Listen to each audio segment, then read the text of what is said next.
Hey, what's up guys, it's DarkArmedDuelist, and today I'm going to be doing a Magnet Warrior deck profile. So I'm really excited to do this one for you guys because you guys have been requesting this one left and right, and I'm finally able to deliver with this deck. So without further ado guys, don't forget to like, comment, subscribe, tell me what you think of this video down in the comments down below, hit that bell on this to become part of the notification squad, and let's get straight on into this. So first off, we're going to be playing 2 copies of Berserkion, the Electromagnetic Warrior. So the Berserkion basically can special summon itself by banishing 1 copy from your hand, by banishing from your hand 1 Alpha, Beta, and Gamma, the Magnet Warrior from your hand, graveyard, and or face up from your monster zones.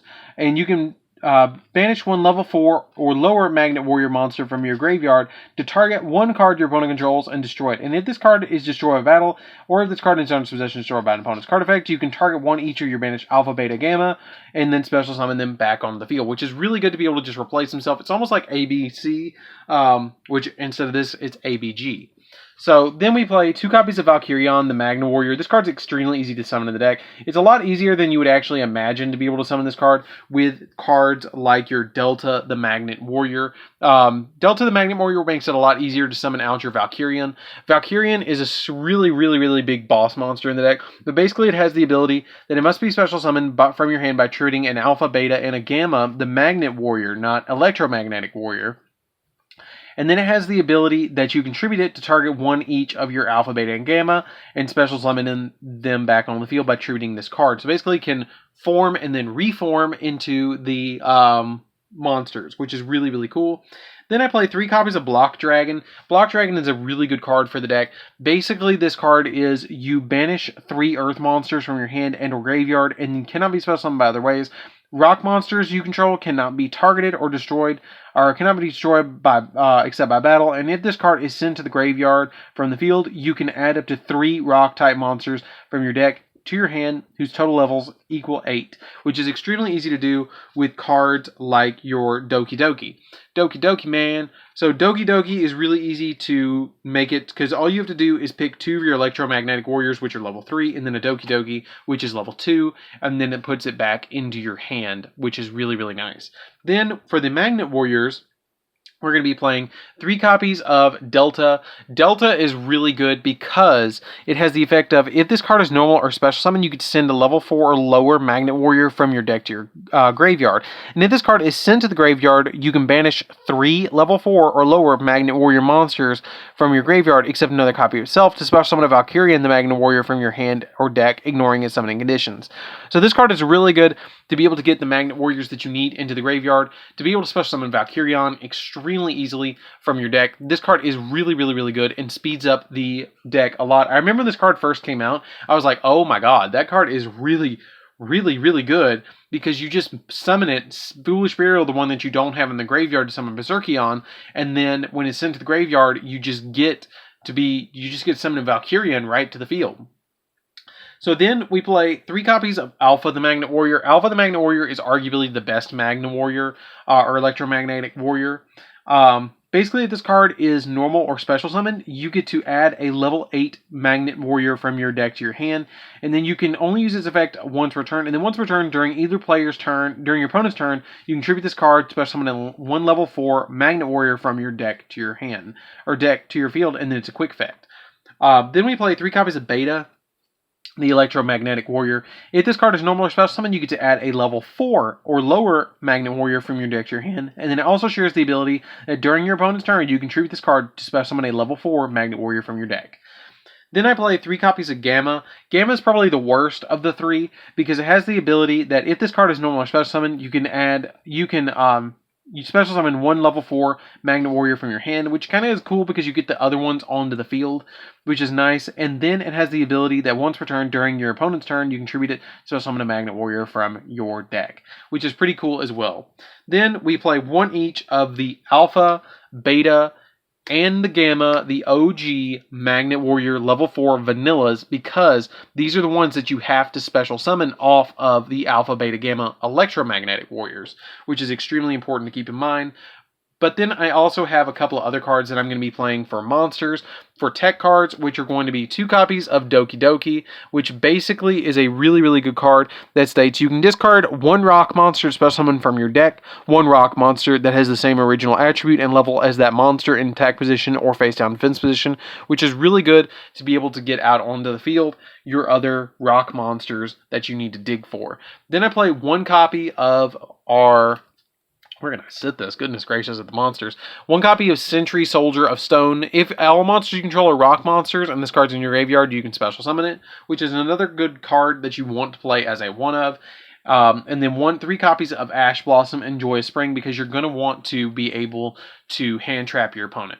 So that's it for the monsters, guys. I know that is a high monster count, but it is necessary for the deck. You do need all of those monsters in the deck to be able to function well. Then, for the spells, we're going to be playing 3 copies of Called by the Grave. You need the Called by the Graves in this deck because you don't want to get hand-trapped. You just want to stop your opponent from doing that. 1 copy of Terraforming for the electromagnetic magnetic field. 1 copy of Foolish Burial to send the one that you need to the graveyard at the particular time. 1 copy of Monster Reborn to bring back your copies of your Magnet Warriors that you need. 1 copy of Scapegoats, because it is an Earth deck. It works really well with Mrs. Radiant to be able to put it on the field and just surprise your opponent. You don't see this card played as much as it used to be, but it is still an instant link 4, and it's really easy to just draw this and link away during your opponent's end phase all your monsters to go into something like 2 Mrs. Radiants to get them all up by 1,000 points, or link them away even farther to go into something like Mech Knight Crusadia Avermax or something like that you need. 3 copies of Magnetic Field. Magnetic Field is really good in the deck too. It's really kind of one of those cards that everybody looked over when this deck first came out, but it has the ability that if you control a level 4 or lower Earth Rock type monster, you can target 1 level 4 or lower Earth Magnet Warrior, or 1 level 4 Magnet Warrior in your graveyard and special summon it.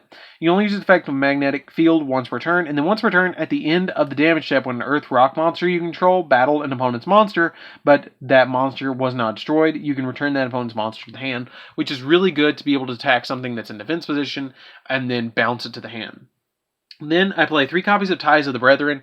Ties of the Brethren is really good in this deck because if you draw Ties of the Brethren with any of your Magnet Warriors like Alpha, your Beta, and Gamma, if you draw any of them, you can special summon the other ones off of that, which is extremely important to be able to get your other Magnet Warriors from the deck. You can also use it in conjunction with your Alpha, Beta, and Gamma originals with your copy of Delta. So these are all targets for one another, and then these are all targets for one another as well. So that is some really good options in the deck. So that's it for the main deck, guys. Let's get into the extra deck. So something I will really quickly mention is I don't actually have the new Granite monster, the new one from Chaos Impact, so that is something that you guys will probably have to get as a 1 of in the extra deck, maybe a 2 of, the Granite Samurai looking one that searches rock monsters. It's not really pivotal, but it is an option for you guys to play in the deck, and I probably would play at least 1. So then I play 2 copies of Gorgonic Guardian, which is the one that you really want to go into all the time, because basically it takes 2 rock monsters to go into it, and then you can detach material from it to target a monster your opponent controls, reduces attack to 0, and then its effect is negated, and then it lasts until the end of the turn, and then once per turn you can target a monster on the field that has 0 attack and destroy it. So basically you detach material, destroy a monster your opponent controls, and negate its effects. So really, really good card as a 2 of. Phantom Knight of Breaksword is another really good one that you can play in here because it just basically pops a card on the field. 47 Shark Drake to attack your opponent directly. Daigusto Emerald because you can reborn just about anything that your any of your vanillas back with this. Or you can actually shuffle 3 cards that are in your graveyard, target 3 monsters in your grave, shuffle them into the deck, and then draw a card, which can be really pivotal to the deck to be able to get stuff back into your deck that you might need. Hope Harboring Dragon Titanic Galaxy is another one that I play. It's my only, big boss that I have to play besides my Berserkions and my Valkyrions, which that's all you really need. But this is my only rank 8 that I play because I feel like it's the only one you really need. 1 copy of Boral Sword because you can make it really easily in this deck.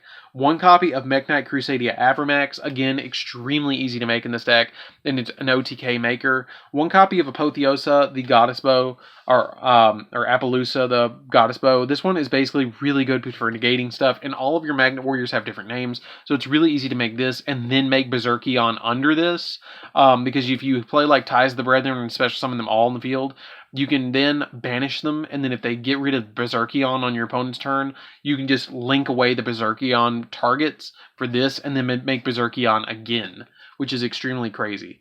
1 copy of Nightmare Unicorn, Nightmare Phoenix, and Nightmare Cerberus, because these are really good for the deck, because you just need to be able to pop spells and traps, pop monsters, and spin monsters. 2 copies of Mrs. Radiant. Mrs. Radiant is one of the cards that I make all the time in this deck, because basically what you're trying to do is you're trying to get your opponent to have, or get your monsters to have more attack points. So this card's a really, really good card to have. And then 1 copy of Link Spider. Link Spider is really good because you use it with the copies of your scapegoats. So that's it for the deck, guys. I hope you enjoyed it. It's a really, really fun deck.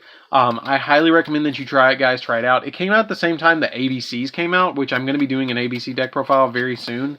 But it's really fun to play around with this deck, because it's like Yugi all over again. Like, it's Yugi's original, one of Yugi's original monsters made into a deck with Valkyrion the Magnet Warrior, but upgraded. So anyways, guys, this is DarkArmedDuelist. Don't forget to like, comment, subscribe. Hit that bell on there so you can become part of the notification squad, and I'll see you guys in the next video. See you around, guys.